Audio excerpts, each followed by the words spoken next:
TV9 digital ಕಂಟೆಂಟ್ಗೆ ಸ್ವಾಗತ. ನಾನು ಅಮೀನ್ ಹೊಸೂರ್, ಯಾದಗಿರಿ ಜಿಲ್ಲಾ ಪ್ರತಿನಿಧಿ. ಯಾದಗಿರಿ ಜಿಲ್ಲೆಯಲ್ಲಿ ಇವತ್ತು ಹೃದಯ ವಿದ್ರಾವಕ ಘಟನೆ ಒಂದು ನಡೆದಿರುವಂಥದ್ದು.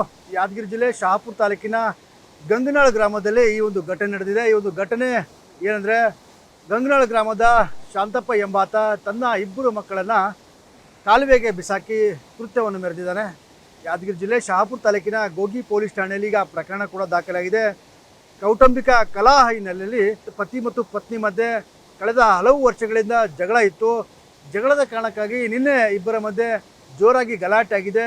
ಗಲಾಟೆ ಆದ ಕಾರಣಕ್ಕಾಗಿ ಶಾಂತಪ್ಪ 3 ಜನ ಮಕ್ಕಳನ್ನು ಕರೆದುಕೊಂಡು, ಅಂದರೆ ಅಂಗಡಿಗೆ ಹೋಗಿ ಮಕ್ಕಳಿಗೆ ಏನಾದರೂ ತಿನ್ನಿಸೋಕ್ಕೆ ತೆಗೆದುಕೊಂಡು ಬರ್ತೀನಿ ಅಂತೇಳಿ ಮನೆಯಲ್ಲಿ ಹೇಳಿ ಬೈಕ್ ಮೇಲೆ 3 ಜನ ಮಕ್ಕಳನ್ನು ಕರ್ಕೊಂಡು ಹೋಗಿದ್ದಾನೆ. ಕರ್ಕೊಂಡೋಗಿ ನೇರವಾಗಿ ಶಹಾಪುರ ತಾಲೂಕಿನ ಭೀಮರಾಯನ ಗುಡಿ ಸಮೀಪದಲ್ಲಿರುವಂಥ ಏನು ನಾರಾಯಣಪುರದ ಎಡದಾಡು ಕಾಲುವೆ SBC ಸಬ್ ಬ್ರಾಂಚ್ ಕಾಲುವೆ ಏನಿದೆ, ಆ ಒಂದು ಕಾಲುವೆಯಲ್ಲಿ 3 ಜನ ಮಕ್ಕಳ ಪೈಕಿ ಇಬ್ಬರು, ಒಂದು ಗಂಡು ಮತ್ತು ಒಂದು ಹೆಣ್ಣು ಮಗುವನ್ನು ಕಾಲುವೆಗೆ ಬಿಸಾಡಿದ್ದಾನೆ, ಕಾಲುವೆಗೆ ತಳ್ಳಿದ್ದಾನೆ. ಆದರೆ 9 ವರ್ಷದ ಮಗಳು ಸಾನ್ವಿ ಮತ್ತು 2 ವರ್ಷದ ಮಗ ಸೃಜನ್ ಇಬ್ಬರನ್ನು ಕಾಲುವೆಗೆ ಬಿಸಾಡಿ ಈ ಒಂದು ವಿಕೃತಿಯನ್ನು ಮೆರೆದಿದ್ದಾನೆ. 6 ವರ್ಷದ ಮಗಳನ್ನು ತನ್ನ ಜೊತೆಗೆ ವಾಪಸ್ಸನ್ನು ಕರ್ಕೊಂಡು ಹೋಗಿದ್ದಾನೆ. ಇಲ್ಲಿ ಕಾಲುವೆಯಲ್ಲಿ ಇಬ್ಬರು ಮಕ್ಕಳನ್ನು ತಳ್ಳಿ ಇನ್ನೋರ್ವ ಮಗಳ ಜೊತೆ ಬೈಕ್ ಮೇಲೆ ನೇರವಾಗಿ ಯಾದಗಿರಿ ನಗರಕ್ಕೆ ಹೋಗಿದ್ದಾನೆ.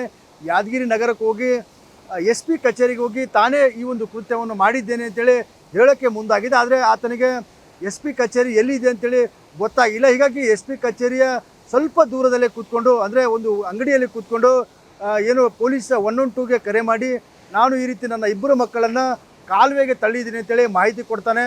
ಹೀಗಾಗಿ ಕೂಡಲೇ ಸ್ಥಳಕ್ಕೆ 112 ಪೊಲೀಸರು ಬಂದು ಆತನನ್ನು ವಶಕ್ಕೆ ಪಡೆದುಕೊಂಡು SP ಕಚೇರಿ ಕರ್ಕೊಂಡು ಹೋಗ್ತಾರೆ. ಕರ್ಕೊಂಡೋಗಿ ಪ್ರಾಥಮಿಕವಾಗಿ ತನಿಖೆಯನ್ನು ಕೂಡ ನಡೆಸ್ತಾರೆ. ತನಿಖೆ ನಂತರ ತನ್ನ ಇಬ್ಬರು 9 ವರ್ಷದ ಮಗಳು ಮತ್ತು 2 ವರ್ಷದ ಮಗನನ್ನು ಕಾಲುವೆಗೆ ತಳ್ಳಿದ್ದೀನಿ ಅಂತೇಳಿ ಪೊಲೀಸರ ಮುಂದೆ ಹೇಳಿಕೆ ಕೊಟ್ಟ ನಂತರ ಆತನನ್ನು ನೇರವಾಗಿ ಏನು ಶಹಾಪುರ ತಾಲೂಕಿನ ಗೋಗಿ ಪೊಲೀಸ್ ಠಾಣೆಗೆ ಕರ್ಕೊಂಡ್ಬರ್ತಾರೆ.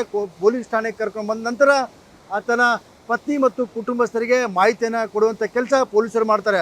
ಈಗ ಸದ್ಯ ಆತನ ಮೇಲೆ ಕಿಡ್ನಾಪ್ ಕೇಸ್ ದಾಖಲಾಗಿದೆ. ಅಂದರೆ 3 ಜನ ಮಕ್ಕಳನ್ನು ಮನೆಯಿಂದ ಕಿಡ್ನಾಪ್ ಮಾಡ್ಕೊಂಡು ಹೋಗಿದ್ದ. ಅದರಲ್ಲಿ ಇಬ್ಬರು ಮಕ್ಕಳನ್ನು ಎಲ್ಲಿಟ್ಟಿದ್ದಾನೆ ಗೊತ್ತಿಲ್ಲ, ಆದರೆ ಇನ್ನೋರು ಮಗಳನ್ನು ವಾಪಸ್ ಕರ್ಕೊಂಡ್ಬಂದಿದ್ದಾನೆ ಅನ್ನೋಂಥ ಕಾರಣಕ್ಕಾಗಿ ಆತನ ಮೇಲೆ ಗೋಗಿ ಪೊಲೀಸ್ ಠಾಣೆಯಲ್ಲಿ ಕಿಡ್ನಾಪ್ ಕೇಸ್ ದಾಖಲಾಗಿದೆ. ಶಾಂತಪ್ಪ ಏನಿದ್ದಾರೆ, ಗಂಗನಾಳ ಗ್ರಾಮದ ಶಾಂತಪ್ಪ ಕಳೆದ 12 ವರ್ಷಗಳ ಹಿಂದೆ ಇದೇ ಒಂದು ಗ್ರಾಮದ ರೇಣುಕಾ ಎಂಬಾಕೆ ಜೊತೆ ಮದುವೆ ಆಗ್ತಾನೆ. ಮದುವೆ ಆಗಿ ಈ ಇಬ್ಬರು ದಂಪತಿಗಳಿಗೆ 3 ಜನ ಮಕ್ಕಳಿದ್ದಾರೆ. ಇಬ್ಬರು ಹೆಣ್ಮಕ್ಳು, ಓರ್ವ ಗಂಡು ಮಗು ಇದೆ. ಇಬ್ಬರು 3 ಜನ ಮಕ್ಕಳ ಜೊತೆ ಏನು ಆರಂಭದಲ್ಲಿ ಸುಖವಾಗಿ ಸಂಸಾರ ಕೂಡ ಮಾಡ್ತಾರೆ. ಆದರೆ ಇಬ್ಬರು ಮಕ್ಕಳು ಅದ್ರ ಜೊತೆಗೆ 3ನೇ ಮಗು ಹುಟ್ಟಿದ ನಂತರ ಆತನಿಗೆ ಏನು ಆತನ ಪತ್ನಿ ಬೇರೆ ಜೊತೆ ಅನೈತಿಕ ಸಂಬಂಧ ಹೊಂದಿದ್ದಾಳೆ ಅನ್ನುವಂಥ ಒಂದು ಸಂಶಯ ಹುಟ್ಟಿದ ಕಾರಣಕ್ಕಾಗಿ ಪ್ರತಿನಿತ್ಯ ಇಬ್ಬರ ಮಧ್ಯೆ ಜಗಳ ಕೂಡ ಆಗ್ತಿತ್ತು. ಪತ್ನಿ ರೇಣುಕಾಗೂ ಸಹಿತ ಶಾಂತಪ್ಪ ಬೇರೆ ಮಹಿಳೆ ಜೊತೆ ಅಕ್ರಮ ಸಂಬಂಧ ಹೊಂದಿದ್ದಾನೆ ಅನ್ನುವಂಥ ಸಂಶಯ ಕೂಡ ಶುರುವಾಗುತ್ತೆ. ಇದೇ ಕಾರಣಕ್ಕಾಗಿ ಕಳೆದ ಕೆಲ ವರ್ಷಗಳಿಂದ ನಿರಂತರವಾಗಿ ಗಂಡ ಹೆಂಡತಿ ಮಧ್ಯೆ ನಿರಂತರವಾಗಿ ಜಗಳ ಕೂಡ ಆಗುತ್ತೆ. ಜಗಳ ಆದ ಕಾರಣಕ್ಕಾಗಿ ಕೊನೆಗೆ ಈಗ ಇಬ್ಬರ ಮಕ್ಕಳ ಬಲಿ ಪಡೆದಿಂದ ಹೇಳಬಹುದಾಗಿದೆ. ಸದ್ಯ ಗೋಗಿ ಪೊಲೀಸ್ ಠಾಣೆಯಲ್ಲಿ ಪ್ರಕರಣ ದಾಖಲಾಗಿದೆ. ಪೊಲೀಸರು ಮತ್ತು ಅಗ್ನಿಶಾಮಕ ದಳದ ಸಿಬ್ಬಂದಿ ಸ್ಥಳಕ್ಕೆ ಬಂದರೆ, ಯಾವ ಸ್ಥಳದಲ್ಲಿ ಮಕ್ಕಳನ್ನು ಬಿಸಾಡಿದ್ದಾನೆ, ಏನು ಕಾಲುವೆಗೆ ತಳ್ಳಿದ್ದಾನೆ ಅಂತೇಳಿ ಮಾಹಿತಿಯನ್ನು ಶಾಂತಪ್ಪ ಕೊಟ್ಟಿದ್ದ, ಅದೇ ಸ್ಥಳಕ್ಕೆ ಬಂದು ಗೋಗಿ ಪೊಲೀಸ್ ಠಾಣೆಯ ಪೊಲೀಸರು ಮತ್ತು ಅಗ್ನಿಶಾಮಕ ದಳ ಸಿಬ್ಬಂದಿ ಜೊತೆಗೆ ಸ್ಥಳೀಯ ಗ್ರಾಮಸ್ಥರು ಸೇರಿಕೊಂಡು ಇಬ್ಬರ ಮಕ್ಕಳ ಮೃತದೇಹಕ್ಕಾಗಿ ಶೋಧ ಕೂಡ ಈಗ ನಡೆಸ್ತಿದ್ದಾರೆ. ಸುಮಾರು ಕಳೆದ 20 ಗಂಟೆಗಳಿಂದ ನಿರಂತರವಾಗಿ ಶೋಧ ಕಾರ್ಯ ನಡೆಸಿದ್ದಾರೆ. ಆದರೆ ಇನ್ನುವರೆಗೆ ಸಹಿತ 9 ವರ್ಷದ ಸಾನ್ವಿ ಮತ್ತು 2 ವರ್ಷದ ಸೃಜನ್ ಎಲ್ಲಿದ್ದಾರೆ, ಏನು ಮೃತಪಟ್ಟಿದ್ದಾರೆ ಅಥವಾ ಜೀವಂತ ಇದ್ದಾರೆ ಅನ್ನೋ ಬಗ್ಗೆ ಇನ್ನೂ ಕೂಡ ಮಾಹಿತಿ ಲಭ್ಯ ಆಗಿಲ್ಲ. ಕುಟುಂಬಸ್ಥರು, ಗ್ರಾಮಸ್ಥರು ಸಹಿತ ಈ ಒಂದು ಕಾಲುವೆ ಬಳಿ ಬಂದು ಜಮಾಯಿಸಿಕೊಂಡಿದ್ದಾರೆ. ಮಕ್ಕಳನ್ನು ಕಾಲುವೆಗೆ ತಳ್ಳಿದಂಥ ಶಾಂತಪ್ಪ ಪೊಲೀಸರ ಮುಂದೆ ಗಂಟೆಗೊಂದು ಸ್ಟೇಟ್ಮೆಂಟನ್ನು ಕೊಡುವಂಥ ಕೆಲಸ ಮಾಡ್ತಿದ್ದಾರೆ. ಆದರೆ ಈ ಒಂದು ಸ್ಥಳದಲ್ಲಿ ಮಕ್ಕಳನ್ನು ತಳ್ಳಿದ್ದೀನಿ ಅಂತ ಹೇಳ್ತಿದ್ದಾನೆ, ಇನ್ನೂ ಸ್ವಲ್ಪ ಹೊತ್ತು ಬಿಟ್ಟರೆ ಮತ್ತೊಂದು ಕಡೆ ತಳ್ಳಿದ್ದೀನಿ ಅನ್ನುವಂಥ ಮಾಹಿತಿಯನ್ನು ಕೊಡುವಂಥ ಕೆಲಸ ಮಾಡ್ತಾರೆ. ಇದರಿಂದ ಪೊಲೀಸರು ಮತ್ತು ಅಗ್ನಿಶಾಮಕ ಸಿಬ್ಬಂದಿಗೆ ಮಕ್ಕಳನ್ನು ಶೋಧ ಮಾಡೋಕ್ಕೆ ಒಂದು ರೀತಿ ಗೊಂದಲ ಕೂಡ ಆಗ್ತಿದೆ. ಒಟ್ಟಿನಲ್ಲಿ ಹೇಳಬೇಕಾದ್ರೆ ಈಗ ಗಂಡ ಹೆಂಡತಿಯ ಜಗಳದ ಮಧ್ಯೆ ಮುದ್ದಾದ ಇಬ್ಬರು ಮಕ್ಕಳು ಬಲಿಯಾಗಿದ್ದಾರೆ.